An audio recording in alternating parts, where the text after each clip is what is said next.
Good afternoon, everyone, and welcome to a learning session with the National Center for Truth and Reconciliation. My name is Jennifer Manning. I'm a member of WIN, and I'm coming to you from the unceded territory of the Squamish Nation. A quick note about WIN for those that might not know. It is called the Women's Infrastructure Network. It was formed to help women in the infrastructure industry connect, exchange ideas, and shape the infrastructure agenda with chapters across Canada.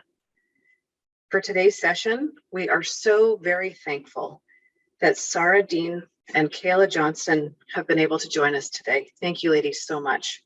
I'm going to let them introduce themselves, and just very quickly, Sarra is the Education Program Coordinator, and Kaila Johnston is the Supervisor of Education, Outreach, and Public Programming. Thank you for leading our session today.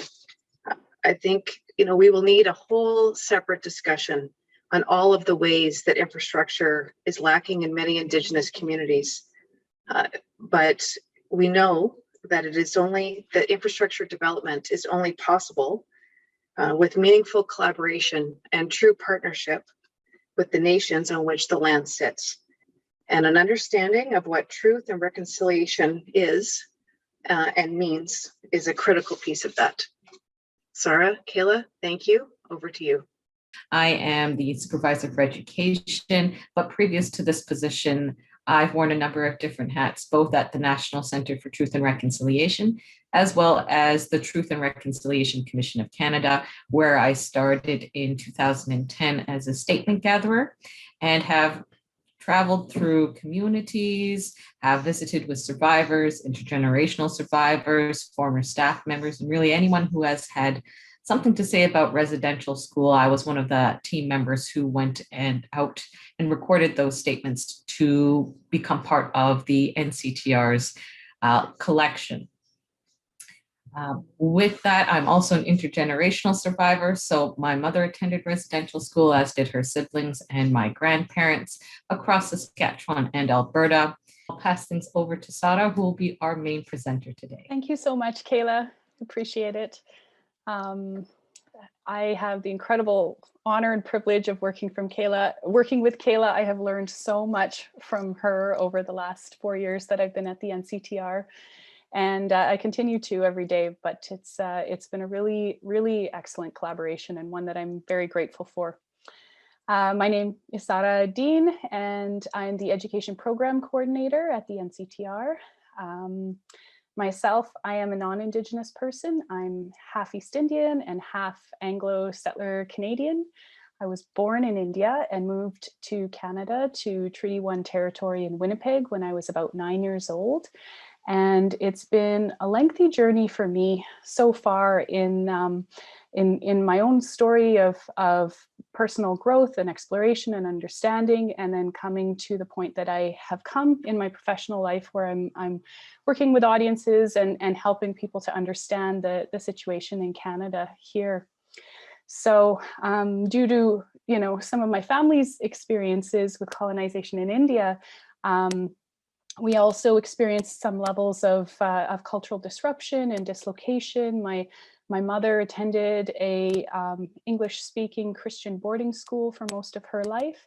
And although her experience at the school was overall positive in many ways, and it definitely prepared her to come and compete in an employment capacity and in other ways here in Canada, what also happened was that a lot of absorption of this idea that that the white Western European way of doing things is superior. And so when we moved over here to Canada, she was working very, very hard to fit in with all of her peers and compatriots here. And as a result, we didn't have a strong connection to community, to culture, and those things weren't prioritized. I wasn't taught my language growing up. I was strictly taught English.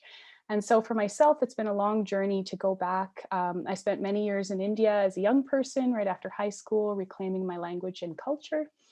And along the way, I really had some personal experiences that helped me understand a lot of what Indigenous folks in Canada are experiencing and are dealing with.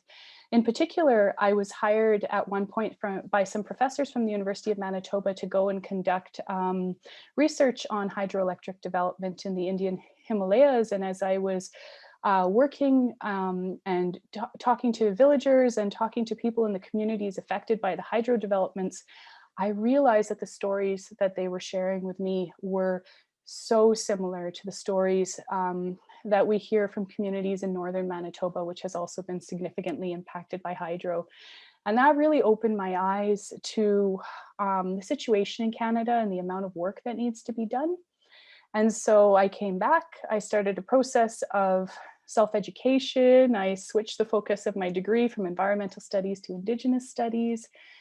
And it's been a long personal journey for me of learning as much as I can and finding ways to contribute to reconciliation and healing in this country. On a personal note, I married a man from Treaty 3 territory, and I have an 8-year-old son who is half Anishinaabe, and then also, of course, my cultural background. And so this work is deeply personal to me. I can see the ways that colonization has impacted his family, you know, his older brothers and sisters, and all the rest of it. And I feel very, very driven to try to address this as much as possible, because I want my son to grow up in a world that is safe and welcoming for him, and that will really, you know, cherish everything that he has to offer as a person. So that's a little bit of personal context for me and how I came to this work and how I approach it.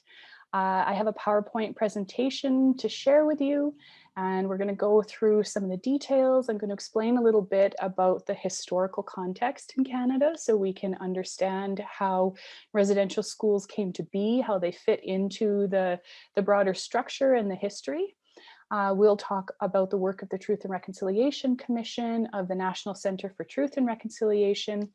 And we will also talk about reconciliation and what we can do today to keep moving this work forward and to be part of this solution. So I like to start off these conversations with a bit of a story that I feel really illustrates where we're at in Canada and the realities of what we're dealing with when we think about you know, relationships between Indigenous and non-Indigenous peoples, and all of the work that needs to be done in order to achieve reconciliation. So this slide is talking about the formal apology for residential schools that was offered by the Government of Canada in 2008. And the apology was offered by then Prime Minister Stephen Harper. And when he was apologizing, he said, on behalf of the Government of Canada, I apologize to all of the former students, all of the survivors of the residential school system, to their children and grandchildren, and to all of the families that have been impacted by the system. He acknowledged all of the harms and the negative consequences that happened to survivors and their families. And then he also very explicitly said that the ideology and the value system that was underpinning the creation of the residential school system had no place in Canadian society and in Canada's value system. The next year, when he was on the international stage speaking to the rest of the world, he made this statement. He said that Canada has no history of colonialism. We have all of the things that many people admire about the great powers, but none of the things that threaten or bother them. So we have all the benefits that one of the G20 nations has. We have high GDP, we have a social democracy, we have high standards of living, but we don't have any of that uncomfortable, negative history associated with colonization and exploitation of other countries and peoples. And really, so to have the Prime Minister of Canada make two such contradictory statements within the space of a year really, for me, illustrates what we're dealing with here. The real strong lack of understanding of Canadian history and how our country came to be and how it got to where it is today. So just to kind of unpack Prime Minister Harper's statement a little bit and frame this whole conversation, we need to talk a little bit about the differences between imperialism and colonialism. So imperialism is the classic version of colonialism that most of us are familiar with.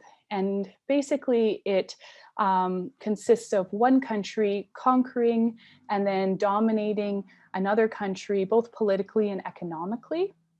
And this is the kind of situation we saw with many European countries taking over other countries and parts of the world. This is what happened in India, for example. The British Empire came, took over India and used and economically exploited the country for many, many, many years, for hundreds of years. Whereas colonialism, and in particular settler colonialism, is a very different thing. There's a lot of things that they have in common. They both benefit the colonial power economically. However, settler colonialism is when you have one country come take political control over another country and then have a massive influx of settlers from that country to this new country, where they then establish a new society.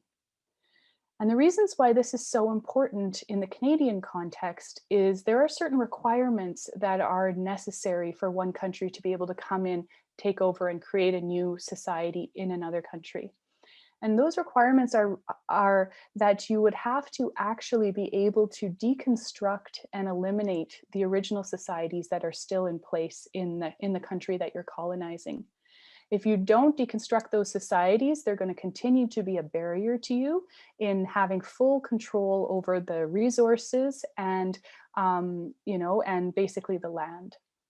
So that's what we had happen in Canada. And we can see why that is, and we can see how the residential school system fits into that agenda very clearly.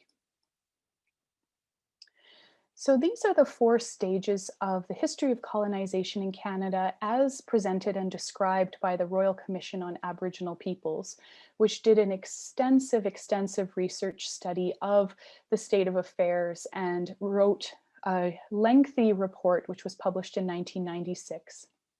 And so RCAPS, as we call it for short, laid out these 4 stages in Canadian history. So the first stage was when there were separate worlds. Europe, North America, totally separated from one another, no direct contact and interactions taking place. In each place, you have distinct nations who have their own laws, their own governing policies, their own processes for creating arrangements, treaties, negotiations, and agreements with other nations. And, everyone has their own structures and their societies are complete in and of themselves. In stage 2, we started to have contact and exchange taking place between Europe and North America and the nations between them.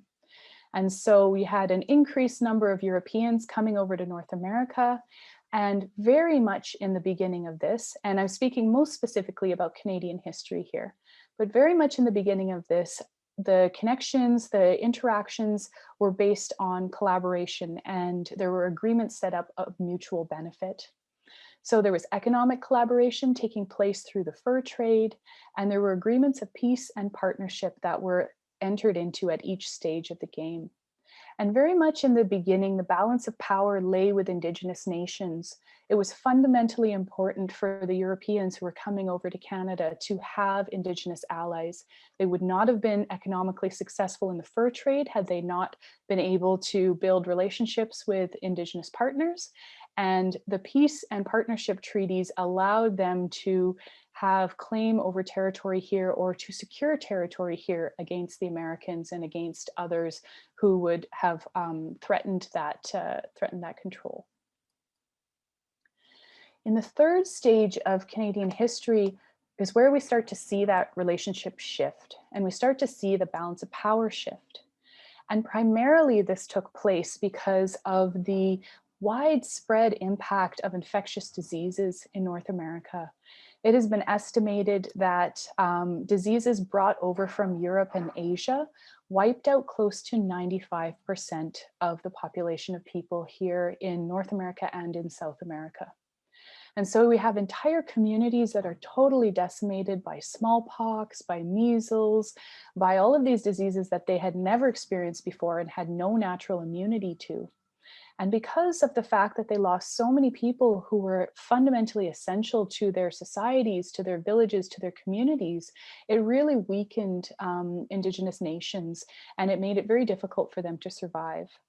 That compounded by the fact that we had this massive influx of European settlers shifted the balance of power. And so then we start to see the establishment of the Canadian state. And then we start to see the nature of the agreements and the treaties and partnerships start to take a different form. And right from the very beginning of the establishment of Canada, we see implementations of policies and laws intended to subjugate, to dominate, and to control every aspect of lives for Indigenous peoples. And we see efforts being implemented to assimilate them into Canadian society and to eliminate traditional societies. So the Indian residential school system was a major component of this. There were residential schools in place as early as 1831, which were started by different church groups as a missionizing effort. But once Canada became a country and implemented the Indian Act, less than 10 years after establishing the country of Canada, they saw the residential school system as the perfect opportunity, the perfect vehicle for them to achieve assimilation. So they developed a partnership between different church authorities and the federal government, where the churches would administer and run the schools, and the federal government would fund them. And then there were a series of amendments that were made to the Indian Act over the course of history that would make attendance at the schools mandatory, and which would threaten parents with jail time and other forms of punishment if they refused to send their kids. You had RCMP officers who would come to the communities every year, round up all the kids and bring them to the schools. And then built into the very fabric and framework of how the residential schools were set up was the intentional destruction of culture, of language, and of societies. And so because of the length of time that these schools were in operation and the numbers of children who attended, we've had a huge and significant impact on Indigenous families, communities, and the societies in different nations. And this is not ancient history. When we think about it, the last residential school closed in 1998, which is just over 20 years ago. So we're very much talking about contemporary times in Canada, but we are talking about a history that even predates the creation of the Canadian state.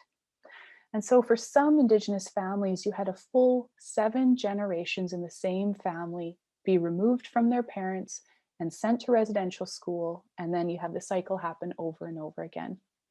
And with each time that happened, each generation that went through that system, we have a compounding of the impacts. This is a quote from the first Prime Minister of Canada, Sir John A. Macdonald, and it's what he's talking about is the residential school system. It's the intention of, and it's the entire agenda that was behind the residential schools. And we can see that at the time, there was no reason to be secretive about this system or about the intentions. There were very, very explicit white supremacist ideals that were infused throughout all of these policies and all of these laws, and Indigenous peoples were just considered inherently inferior. And so it was deemed necessary for the Canadian state to take control of the situation and relationships, to administer communities as if they were incapable of directing their own affairs. And there was a very, very explicit intention to remove children from the influences of their parents and their family members and their culture and their community in order to properly assimilate them into Canadian society. And we know from the stories of survivors of residential schools that the experience of being sent to these schools was very difficult. It was highly traumatic, and it was very lonely and alienating. So right from day one, children would be sent to school, they would have their long hair cut, they would have their names changed, they would have all of their personal possessions from home removed from them. They no longer be allowed to speak their languages. They'd be expected to speak English or French right from day one. And they would be separated from their siblings, from their close friends, and from their families. And survivors have shared with us that the experience of residential school was a very difficult one. They suffered all kinds of levels of abuse, from the psychological, emotional, spiritual abuse that comes from being told that it's not okay to be who you are, to the rest of the types of treatment that they experienced. So there was very strict discipline, and there were very, very strict policies governing how students could conduct themselves at school. In addition, we know that the education provided at residential schools was very substandard. So Indigenous children were not expected to be able to succeed. They were not expected to go on to high school, to graduate, to attend university and become doctors and lawyers and engineers. Instead, the education was geared to provide them with the skill sets they would need to do very low-class wage labor as domestic servants in houses, as farm workers, as factory workers, etc. And in the early years of the schools, up until the 1950s, approximately half of the day would be spent in the classroom, and the rest of the time would be spent doing all of the hard manual labor that was required to keep the schools functioning. So we had the students out chopping wood, hauling water, scrubbing and mopping the floors, tending to the animals, farming, all the rest of it. The schools were run on a very, very low budget, and so they were expected to be as self-sufficient as possible, and that was based off of student labor. In addition, because the budgets were so low for these schools, the food that was provided to the students was of very, very poor quality. So students not only didn't have access to their traditional foods from home that, would provide them a sense of comfort and connection, but also the quality and quantity of the food that they were given was really, really low. It was really appalling. And Kaila and I have, come across records and menus and letters from teachers who are talking about the amount of food that is being provided to students. And we know without a shadow of a doubt that it's far less than young growing bodies needed to flourish and thrive. And in addition, there has also been research that's been uncovered that there were nutritional experiments conducted on the children at certain schools. So all of these different factors, the really poor quality of food, the hard labor, the lack of funding for the schools, which led to buildings that were improperly built and improperly ventilated, and lots of overcrowding in the schools, just was the perfect conditions for widespread diseases and epidemics. So we had massive epidemics of tuberculosis, of pneumonia, of measles, etc., sweeping through residential schools. And what would often happen is that the children would come from their communities and would be healthy and fine, and then they would catch one of these things, get sick at school, and very often pass away. We know that the Canadian government was aware of this reality. In 1907, there was a chief medical officer who was appointed to the Department of Indian Affairs. His name was Dr. Peter Henderson Bryce. And he was an amazing man and an amazing doctor in his own rights. He actually wrote the public health codes that ended up becoming the standard for the province of Ontario and then accepted westward across the country. But in 1907, when he joined Indian Affairs, he toured 37 different residential schools, and he was shocked and horrified to see the rates of disease and death. In some of the schools that he visited, there was a death rate of over 67%. And so he came back to Ottawa. He wrote this scathing report, which really outlined all of the issues and the changes that needed to be made. And those changes would have cost between $10,000 and $15,000 to implement, which in 1907 was, a reasonable sum of money, but it was not an impossible sum at all. Unfortunately, the government decided not to act on the report, not to implement the changes, and instead the head of Indian Affairs at the time, Duncan Campbell Scott, suppressed the report. He discredited Dr. Bryce, and Dr. Bryce was eventually forced into an early retirement. When he did retire, he decided to self-publish his report. And so in 1922, he published his report in the Ottawa Citizen, which was a national newspaper. And so we know that not only the Canadian government knew of this situation, but the Canadian population was made aware of it at the time. But unfortunately, there were no constructive, meaningful changes that were implemented until the 1950s. We cannot talk about this story, as dark as it is, without really honoring and recognizing the resilience and the courage and the incredible power of the human spirit that survivors have demonstrated.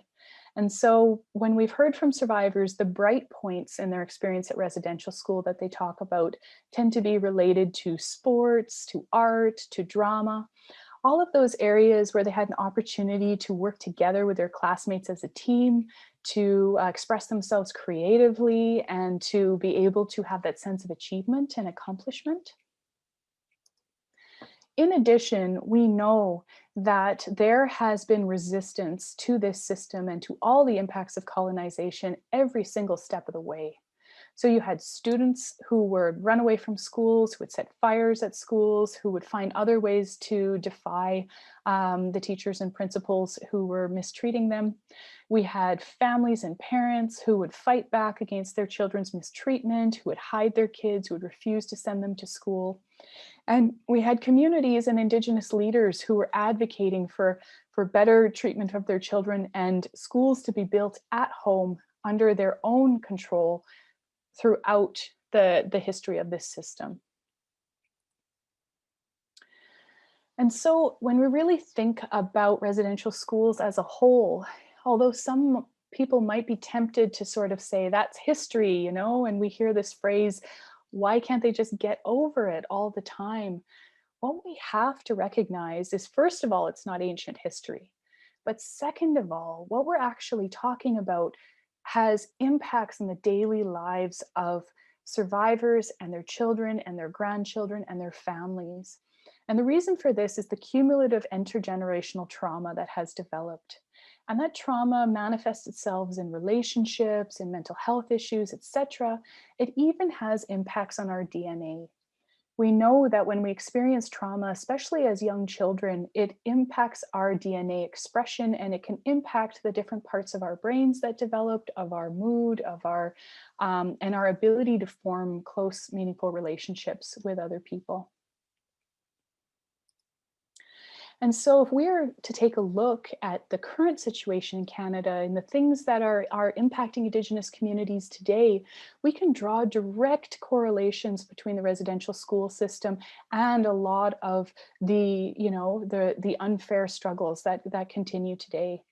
If we look at the child welfare system, we can see that it's basically a direct continuation of the residential school system, just manifested in a different form. And we really saw that transference take place in the 1960s when the residential school system started to be slowly dismantled, but the child welfare system was expanded.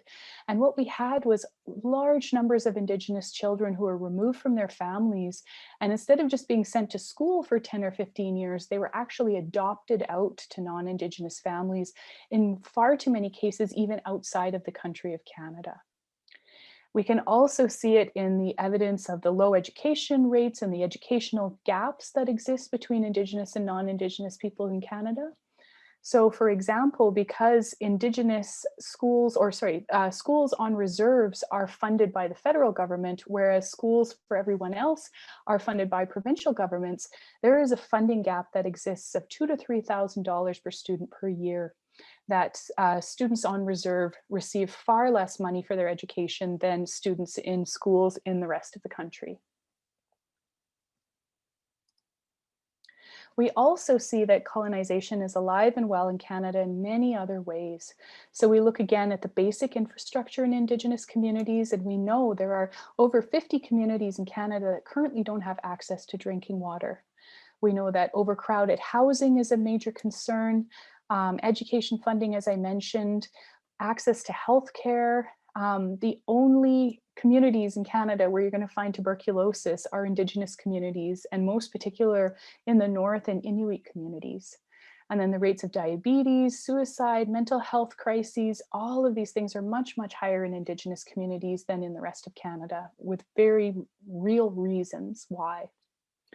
We can also see this again in the child welfare system.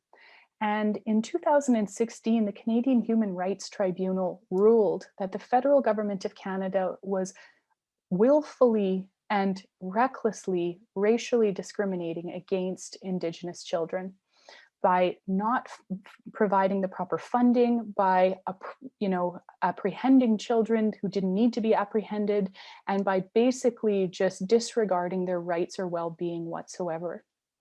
So there have been 2 rulings by the Human Rights Tribunal, and since then there have been 19 non-compliance orders. And to date, the federal government of Canada is still spending millions of dollars fighting its responsibility to Indigenous children in courts.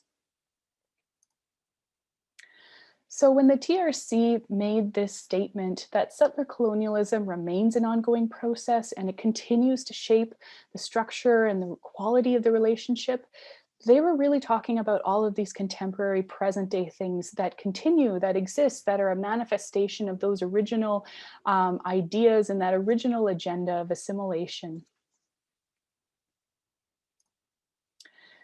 All of that being said, and as heavy and awful and really, heartbreaking as that story is, that reality is, we also have to really recognize how far we've come. And so RCAPS noted that we are now in stage 4. We're in the stage of negotiation and renewal. There has been so much hard work. There has been many courageous steps taken by Indigenous leaders, communities, family members, individuals across this country, that things are starting to change. And what we're seeing now is that with the release of the Truth and Reconciliation Commission, the 94 calls to action, the implementation of UNDRIP in Canada, we're seeing that conversation spreading across the country. And there are more and more and more non-Indigenous peoples who are getting on board and saying, this is not the society that we want. This is not the way we want to do things.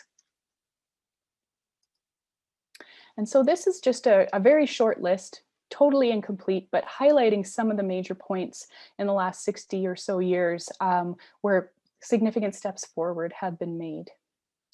And when we talk about residential school history, the conversation about residential schools really didn't start until the 1980s, 1990s.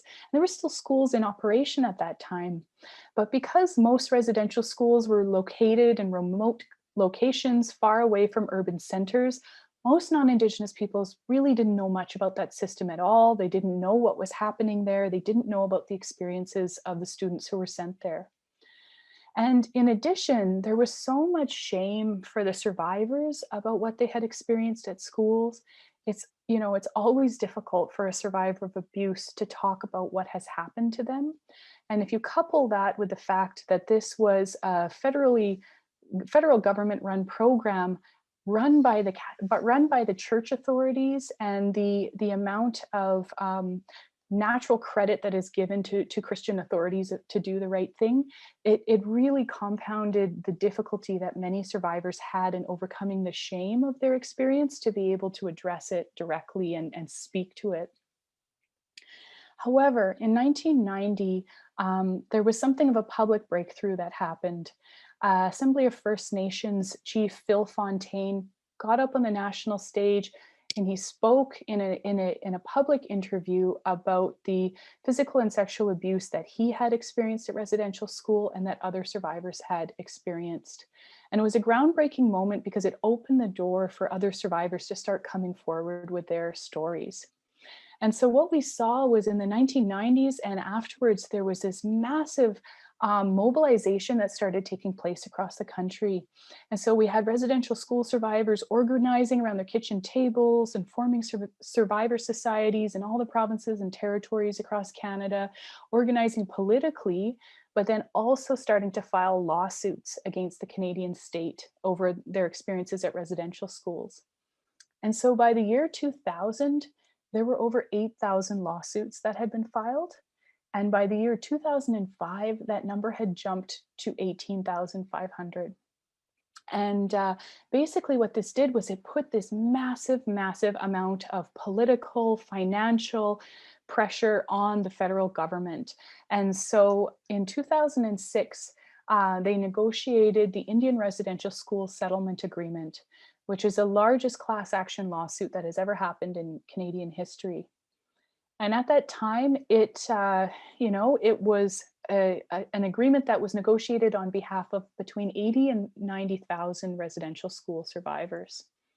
And so there were various components to the settlement agreement. Some of them looked at compensation for experiences at residential schools, at healing initiatives, at commemoration. But very importantly, we saw the creation of the Truth and Reconciliation Commission of Canada come out of the settlement agreement. And also within the settlement agreement were the seeds that eventually became the National Centre for Truth and Reconciliation. So the Truth and Reconciliation Commission of Canada, or the TRC, was headed by these three commissioners, Senator Murray Sinclair, Dr. Marie Wilson, Chief Wilton Littlechild. And these commissioners spent 6 years crossing the country. They did widespread, massive research on collecting all of the documentation that they could possibly get related to residential schools from different repositories, government archives, church archives, city archives, etc. And in total, they collected over 5 million documents. And then the other thing that was a major component of their work was offering a platform for residential school survivors to be able to share their stories in a culturally supported and a trauma-informed way. And so it was the first time that survivors could actually come forward, share their stories, and do so in a way that really respected their dignity as a human being and their experiences. And in total, the TRC collected over 7,000 hours of testimony from survivors. Once the commission was coming to the end of its mandate, there was a need to house all of that information in a central location where it could continue to, where the work could continue. And that's where we see the creation of the National Centre for Truth and Reconciliation. So at the NCTR, we're a small team with a big job, but it's a really important job, and it's one that I've been very, very profoundly grateful to have been able to be part of for the time that I have. And so some of the most important things that are part of our mandate are, first and foremost, that we can make it as easy and as possible for survivors and their families to be able to access their own records. So residential school survivors, their kids and grandkids, their family members can come to us and, answer just a few simple questions that help us sort of figure out the details that we need to do the research that we do. And so we just ask, a person's name, we ask what school they attended, we ask the time frame that they attended, and then our archivists go back through our massive archive and they search for and pull together any of the records that we have that are related to that person's experience at residential school. We make a package and we send it out to them. We also do a lot of work around education. So we work with the school systems, we work with universities, and we work with the general public to really, try to educate people as much as possible on this history, and also to give them the tools that they need to contribute to reconciliation. The last component of our mandate is really to support research, ongoing research into the history of residential schools, and and all of the impacts and all of the connections to present day realities. And so along that line, I'm going to share one of the most important projects that we've been working on for a while. So there are a number of calls to action that are directed at the NCTR, and this is one of the most important ones. So early on in the work of the TRC, and even before the TRC was established, it was widely recognized that there are unmarked burial grounds at residential schools all across the country, and that in far, far, far too many cases, students were taken from their homes, sent to residential school, where they passed away, and then their families were never really notified. They never really got the details of what happened, and they don't have any closure to that story. So the TRC had begun the work of compiling all of the records that we have of deaths at residential school. And by the time they came to the end of their mandate, they had identified just over 3,000 students who had passed away. In 2017, the NCTR took on this work and started to continue it. We did consultations across the country to take a look at how this register should look. And then we've continued to go through our archives and add names to it at each step of the way. So some of the major goals that we have with the Memorial Register are to be able to create a profile for each student who has died. We want to be able to know and to share with the families and communities, who they were, where they came from, where they truly belong, and then hopefully we can actually make connections to where they're buried and really start to sort of answer some of those outstanding questions.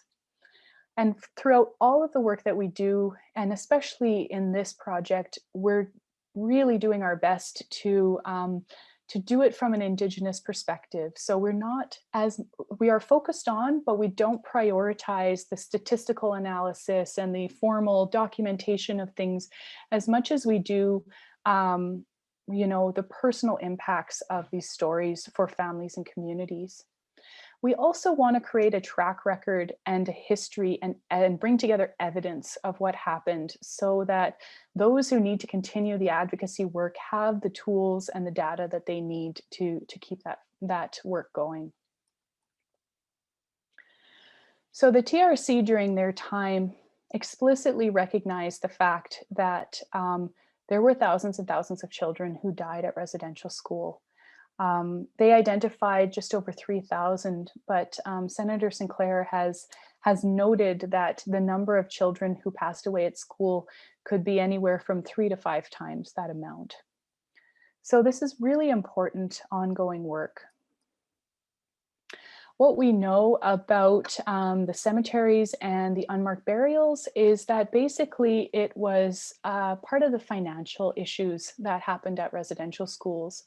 So because it was a lot cheaper to just bury a student next to the school than it was to actually send their body back home to their communities, that's what happened most of the time. Those cemeteries were unmarked, they were unmaintained most of the time, and they would just be sort of an informal grave site that was set up next to the schools. We know that residential schools were built with cemeteries, and this is actually something that I've seen trending back and forth when people are talking about some of the recent events and stories that have been shared, and they ask, my school had a playground. Did your school have a cemetery? It's just like it's an appalling reality. And a lot of our research work is really compounded by the fact that there is no clear policy regarding the burial of students. And so this affects the documentation and the records, but it also affects our ability to know where the burial grounds are, to be able to identify them, protect them, and continue to work towards filling in all those gaps. So the TRC managed to identify 144 burial sites, but there are likely over 400 unidentified burial sites across the country.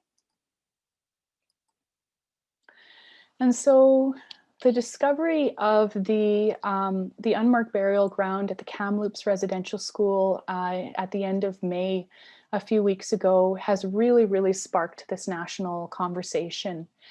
And, there were 215 children that were found in that burial ground. And I think that reality is something that is bringing a lot of awareness and really impacting people across the country. And so whilst this is not news and it's not surprising to anyone who's familiar with this history, it's deeply impactful to actually have that location uncovered and know how many children are buried in it. We've started to see other burial grounds and details and information sort of be shared more publicly. And we know that there's going to be many more that are going to be uncovered in the weeks and months to come.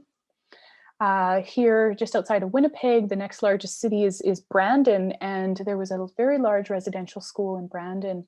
There were 3 grave sites around the Brandon Residential School, and there's been a lot of work that's been done between Sioux Valley, Dakota First Nation, and in negotiation with both the city of Brandon and the private landowner who owns the land where one of these major burial sites is. And so we're going to have to negotiate and navigate through lots of complicated issues, because if this land is owned by private owners, they may have, they might have businesses that they're running out of it. In this case, the Brandon site is a campground, which is very problematic. But we're going to have to navigate and figure out how, we respectfully deal with all of these different situations. The TRC really advised that we have to do the research. We need to connect with survivors and their families. We've got to document everything that we do, but really our work towards commemoration and memorial efforts and all of the work in general, how it's done, needs to be guided by the families and communities. So now we're kind of coming to the last portion of the presentation, and afterwards, where I'm hoping that we're going to be able to get into some conversation and discussion and have some questions answered. And so, the one thing that I would like to share is that despite the fact that this story is grim, that the realities are harsh, and that there's a lot of reason to be very hurt and upset about learning these facts about Canada and our society, what I am seeing and what I have witnessed in the last 4 years working at the NCTR is a growing movement across the country by non-Indigenous Canadians who are saying, this is not okay. This is not okay that it's happening in my community. It's not okay that it's happening to my neighbors. It's not okay that it's been going on this long in our country. It isn't in alignment with the country that I know that I want to be part of, and it is not the society that I want. And so we've seen this massive and beautiful snowball effect taking place, where we've got people from all walks of life who are saying, what can I do? What can I do to contribute to reconciliation, to start healing some of these injustices and starting to really rectify these situations? And so I want to offer some concrete ways for getting involved, but I also want to offer this as sort of a framework to start thinking about these things. This is a quote from Leanne Simpson, who is an amazing Indigenous academic, an artist, and scholar. And what she really highlights is that we can't sort of focus on residential school history for reconciliation and then sort of check the box and say our work is done. We have to look at the larger structures in Canadian society that created the residential school system, that create the ongoing injustice and the gaps between Indigenous and non-Indigenous peoples in terms of opportunities and privileges and all the rest of it. And then we have to really look at this holistically and systemically. And if we're able to do that, then we're going to be successful in actually achieving reconciliation. So it has to be a decolonizing force that happens across the board. And I think that this is really reinforced when we take a look at the 94 calls to action. So these are the calls to action organized into different subject categories. And, the first few subject categories here, child welfare, education, language, health, justice, all those ones, that's pretty self-explanatory. When we think of residential schools, we definitely think of actions and changes and things that need to happen in those areas. The parts of it that are not quite as apparent are where we look at some of the other calls to action and we see things like media and reconciliation, sports and reconciliation, youth programs, museums and archives. And so really what this means is that we need to re-understand our country. We need to relearn our history. And then we have to look at the way that our structures and our societal systems are set up. And then we have to start that work at that foundational level. And so this has to happen at all different levels simultaneously. And this work really goes hand in hand with one another. So there's the work of reconciliation that needs to happen at the micro level, and that's like the interpersonal relationships. It's the individual learning that needs to happen. It's the work within families. It's the healing that has to take place in a lot of families. And then it's broader. It's at the community level, at the school level, in our workplaces, and even bigger. We have to structurally look at a lot of our systems which continue to marginalize and discriminate against Indigenous peoples, like the healthcare system or the legal system, the economic system, the education system even at the national level.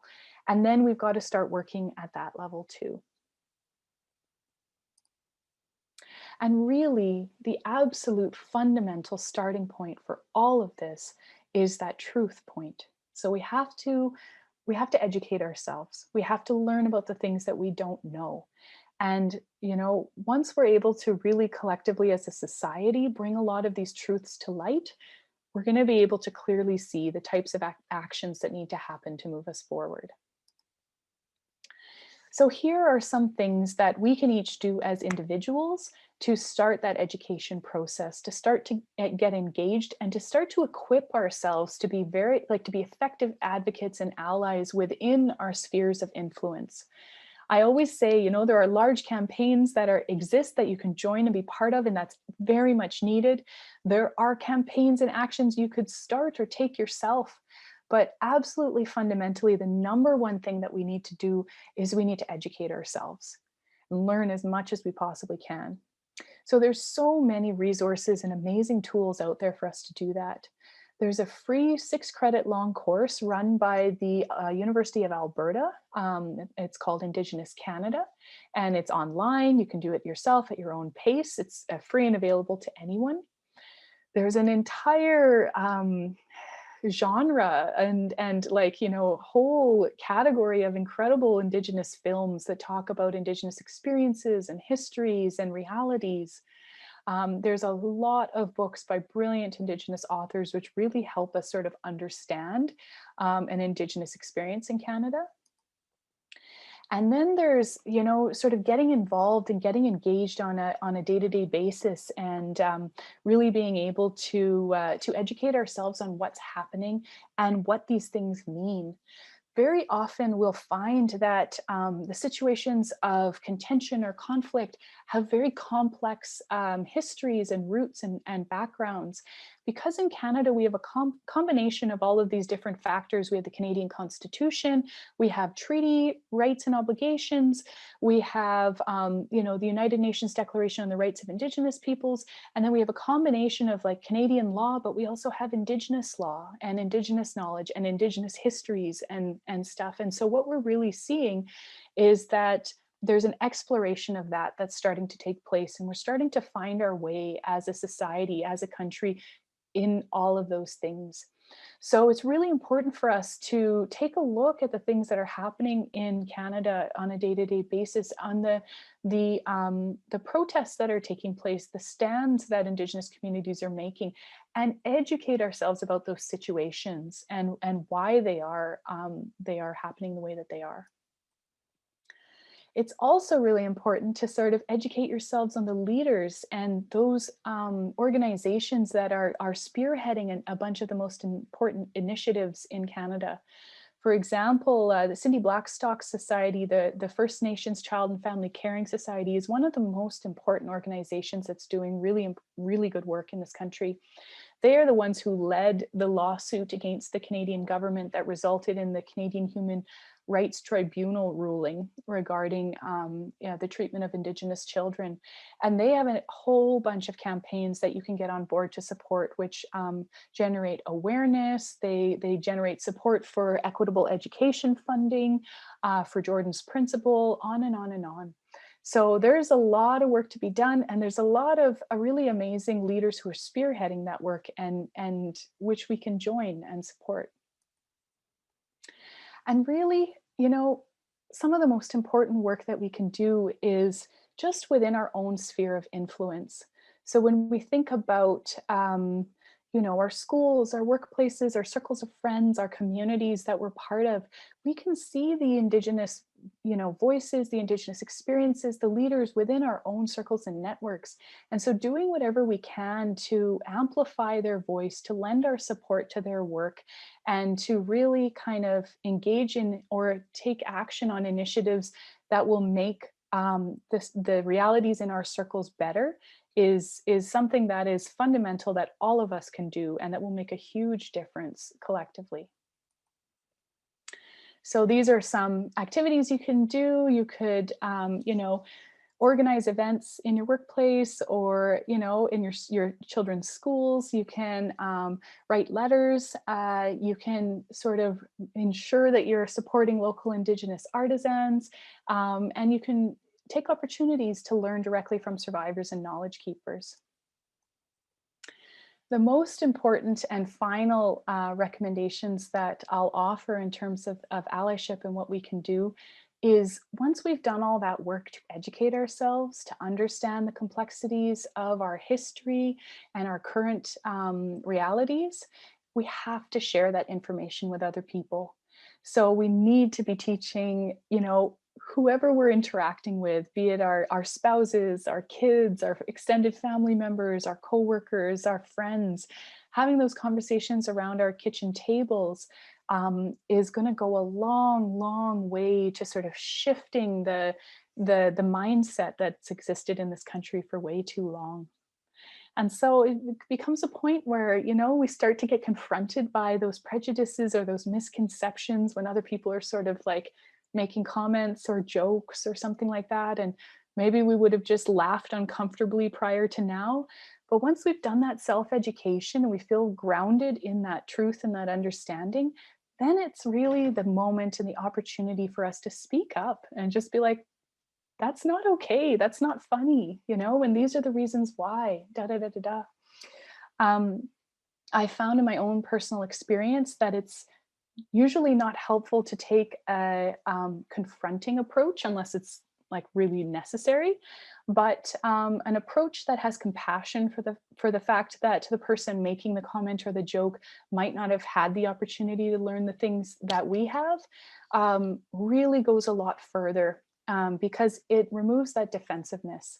And so because this work ultimately is so much about healing and repairing that relationship, we need to focus on the positivity, and we need to focus on the opportunities that are present. And so that really kind of takes away, blame, shame, judgment, all of those things. We need to very critically recognize what's going on around us, but then we have to take the opportunity to contribute to the positive work that's going forward. And so I think with that, I'm going to just sort of share some of these questions to ponder and consider. We can all sort of take this home and think about, from an organizational perspective, how can we start doing this work in our own lives? I think I addressed all of them except for one related to genocide and working with the UN or the International Criminal Court. I didn't have enough time, but I know that there was a recent released news article of some academics and other representatives who have already petitioned the International Criminal Court about the findings of the children at Kamloops, but I haven't been able to update myself as to where that stands, or if the criminal court has released or made a statement to that submission. I threw in some reports related to those pieces on the questions on infrastructure and some of the places where we've pulled some of that information. You'll notice a few of them are a little out of date, and what we've found is that's just sort of the state of things right now. A lot of the reports we're finding are from 2019 to maybe 2012, and there hasn't really been an update.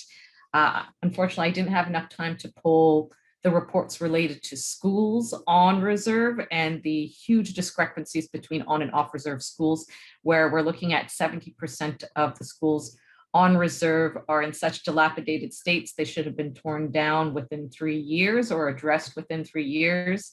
And that is actually from Cindy Blackstock's website, the Child and Family Caring Society, where they put up the updates when it comes to not only the Human Rights Tribunal court cases, but anything really related to their campaigns and pushes to improve conditions for students on reserve, as well as a number of other related campaigns such as Jordan's Principle.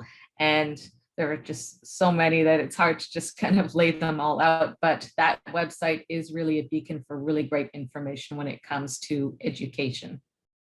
Okay, so I think I can field the question on the modern child welfare system, and then maybe Kaila can do the ones after that.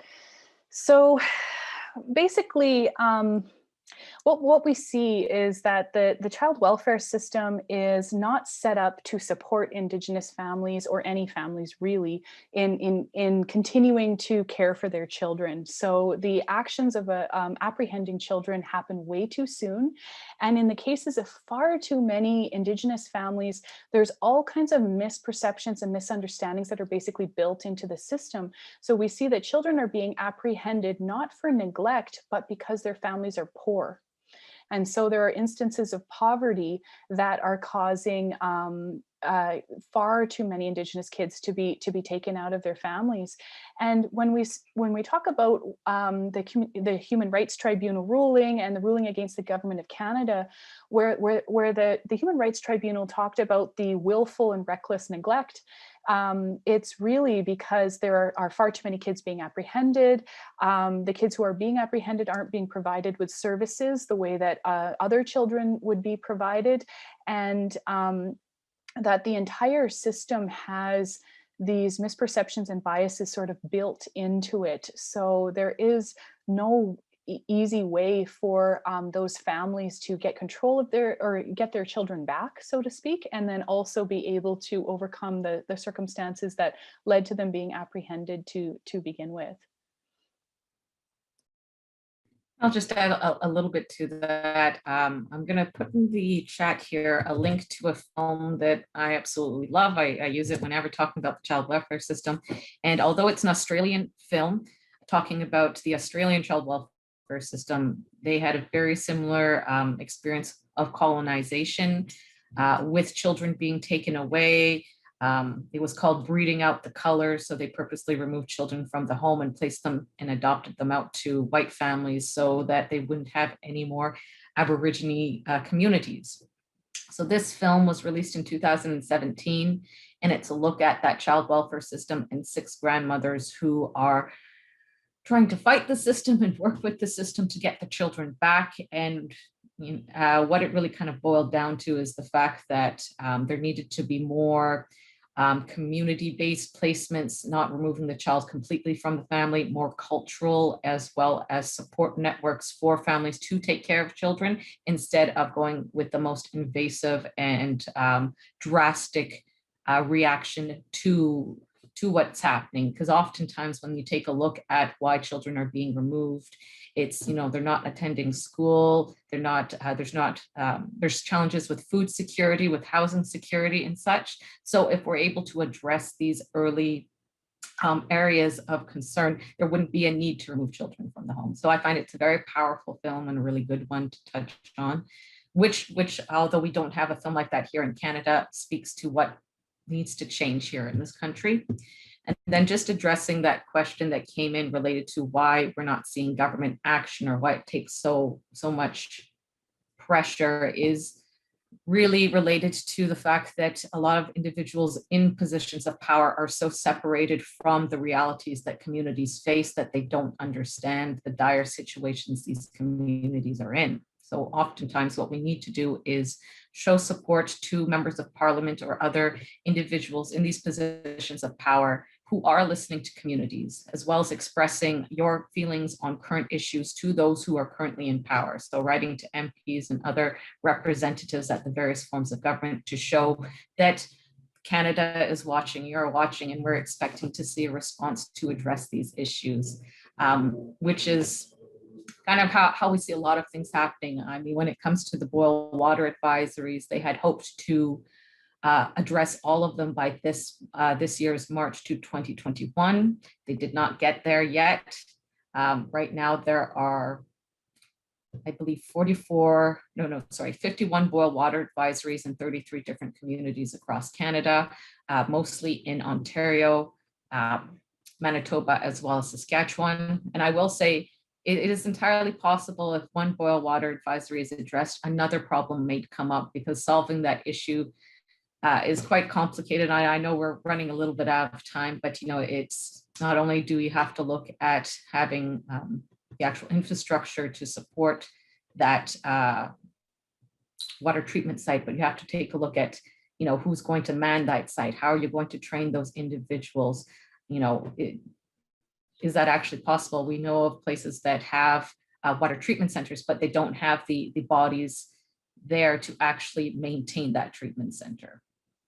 At the NCTR, our website is basically the main platform through which we do a lot of our work. So our archive, for example, is a digital archive, which means that you can actually access all of our records and the recordings of survivors' stories, and everything right there. And so we do have an extensive resources section in our website. And if you look at teaching resources, you can find resources for kids, but there's also resources for adults.